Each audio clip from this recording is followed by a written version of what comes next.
Alright, so I'm going to do a video on the M1 Garand. Well, mine.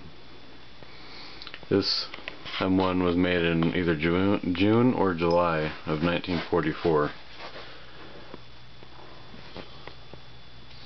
Sorry about the mess in the background over there, but I don't have anything else in place. The bolt is an Italian made bolt or replacement, just like every other small part, and the stock is also a replacement stock. I'm gonna take it off here. I'm gonna put it there. It is unloaded. So there's the receiver. This is a Winchester M1 Garand. I heard they are a little bit more valuable than Springfields and the other makers. So I'm going to put the camera down for a second.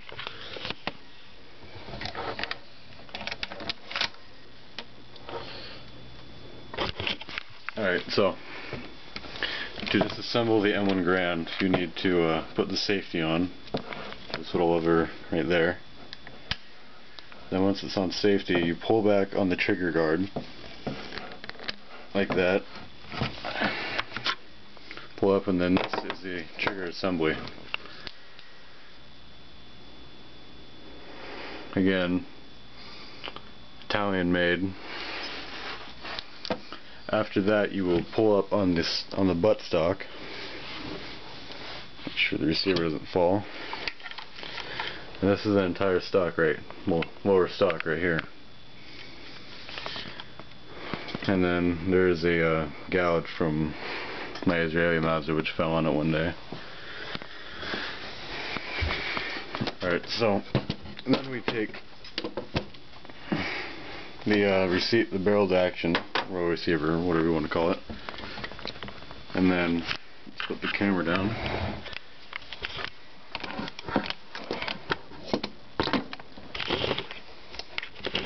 This piece right there, this is the I think return spring or whatever you want to. I don't know the correct name for it, but pull back on it, it will release from its hold.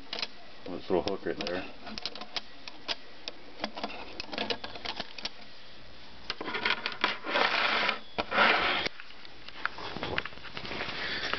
And then after that, let's get a round.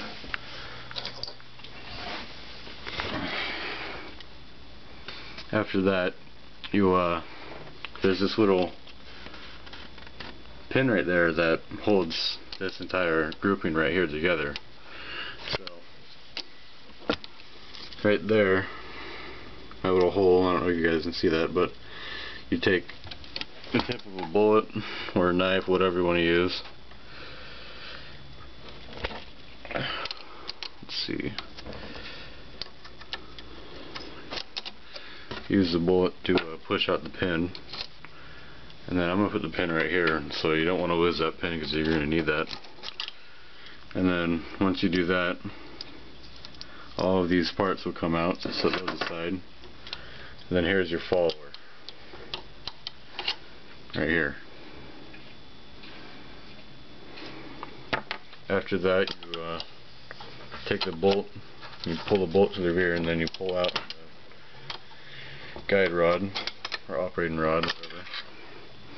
Now mine is somewhat bent because I fired some commercial ammo by accident one day.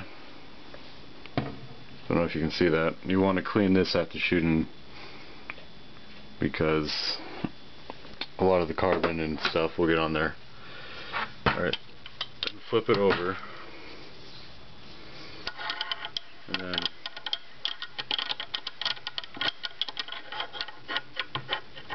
kind of hard to do one-handed. And then this is just your bolt. It's one big piece, and then right here is your firing pin.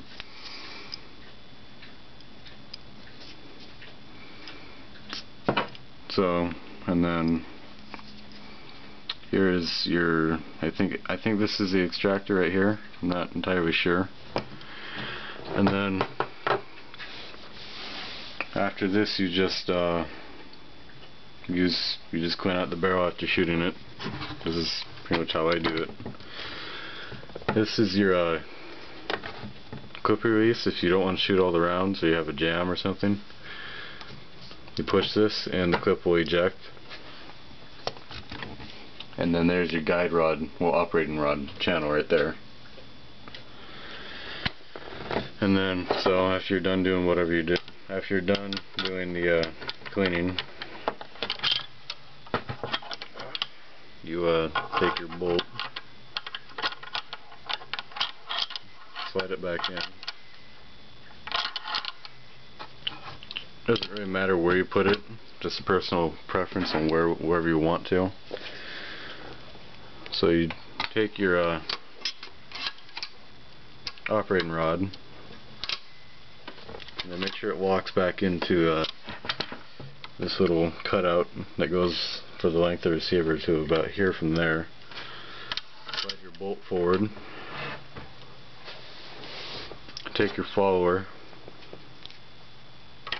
put it back in between these two cutouts, guides, whatever,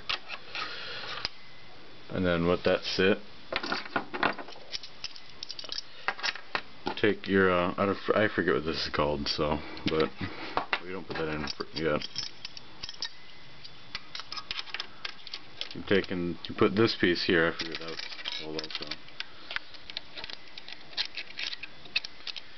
Bear with me here. I'm doing this one-handed. So you take this in, put that there, and then you take this piece, and then you make sure it slides into the groove that's been milled out there. I don't know if you guys can see that. And then you take this piece and then you latch it under the clip release, which is on this side. So you got to make sure it latches under there. And to make sure you do it, just do that. And if you feel resistance right there, or it's like this, then you've done it wrong if it's like that. But if you feel resistance right here and it's going back up and down, then you got it incorrectly. Well, we don't do this yet. Then you take your pin right here, put it back in this way,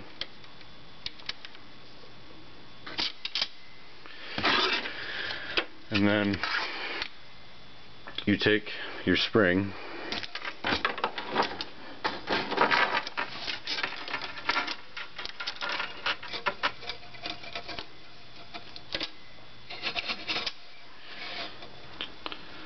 and then, alright, I'm going to put the camera down, so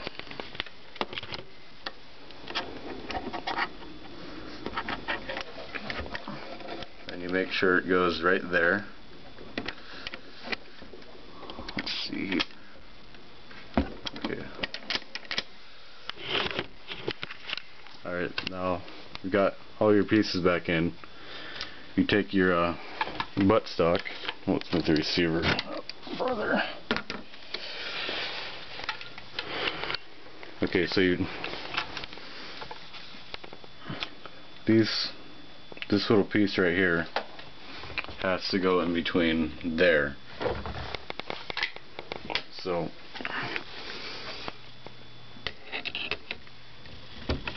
right there, and then let the stock rest onto the receiver. Then you take your trigger group, this piece right here,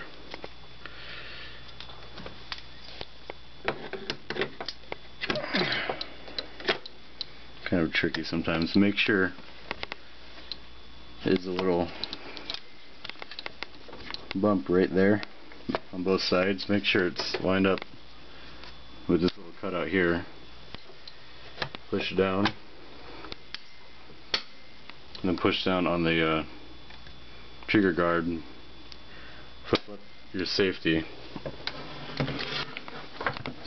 and then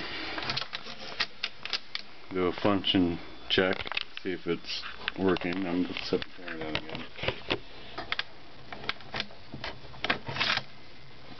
And then, probably not the best thing to do, but just dry fire it and then put it back on your shelf, whatever, you're gun safe. And then for Mr. DeLeon 99.99, I just want to show him the wipeout stuff I was talking to him and telling him about in a comment. This is what the can's going to look like. I have a bendy straw in there to make it easier for me. But this is what the can will look like. And the place I got it from was like $15 for this, so it's kind of spendy. But it is one of the best foam board cleaners out there. And this K98 right here, my Israeli, it had a shiny board before I tried it on there, and on the back of the can it says to try it out on a board you think is clean, and so I tried it out on this, and I was surprised on how much copper fouling came out, and it made it a lot cleaner than it looked like. So it is definitely worth the money for a board cleaner. And then I'm going to show you about the bayonet I was telling you about that doesn't really work on the rifle. So let's take it out of the scabbard. So when you go to mount it, it fits onto the rails, but the piece that hasn't been milled gets caught on part of the barrel, so you can't put it on all the way. So I'm guessing it's an unfinished bayonet, dress bayonet. So, and then for anyone who's new to Mausers and wants to learn the history on them, definitely get this book. It's called Mauser Military Rifles of the World by Robert W.D. Ball. And it just, like, here's Israel. Tells you how they got a hold of them, whatever. Definitely worth buying. So, and then this bayonet I showed you in the other video. This is a 1944 ASW with Bakelite grips, and the blade is bent. I don't know if you can see that. And the serial number is 188 or 881. I don't know which way it is right now, but it has seen better days, and I did have to unscrew this button to get all the rust out from under it to get it to work. So next video will be on the both the K98, so I'll see you next video.